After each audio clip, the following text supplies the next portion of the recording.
मौसम की तैयारी। तिलारी वन में ठंड दस्तक दे रही थी। सभी जानवर आने वाले कठिन मौसम के लिए तैयारी करने में लगे हुए थे। एक पेड़ पर रहने वाली चिड़िया भी उनमें से एक थी। हर साल की तरह उसने अपने लिए एक शानदार घोंसला तैयार किया था और अचानक होने वाली बारिश और ठंड से बचने के लिए उसे चारों तरफ से घास फूस से ढक दिया था। सब कुछ ठीक चल रहा था कि एक दिन अचानक ही बिजली कड़कने लगी और देखते देखते घनघोर वर्षा होने लगी। बारिश से ठंड भी बढ़ गई और सभी जानवर अपने अपने घरों की तरफ भागने लगे। वह चिड़िया भी तेजी दिखाते हुए अपने घोंसले में वापस आ गई और आराम करने लगी। उसे आए अभी कुछ ही वक्त बीता था कि एक बंदर खुद को बचाने के लिए पेड़ के नीचे आ पहुंचा। चिड़िया ने बंदर को देखते ही कहा, तुम इतने होशियार बने फिरते हो तो भला ऐसे मौसम से बचने के लिए घर क्यों नहीं बनाया।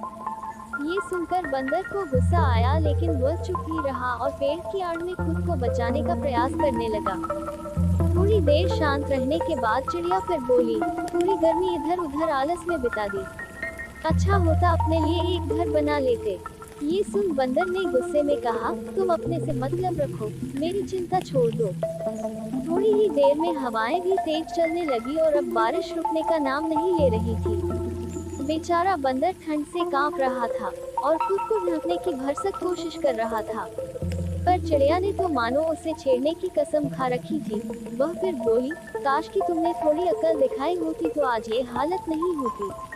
कम से कम अब घर बनाना सीख लेना। इतना सुनते ही बंदर गुस्से से तुरंत ही पेड़ पर चढ़ने लगा और बोला, भले मैं घर बनाना नहीं जानता लेकिन मुझे सोना अच्छे से आता है। और ये कहते हुए उसने चिड़िया का घोंसला तहस नहस कर दिया।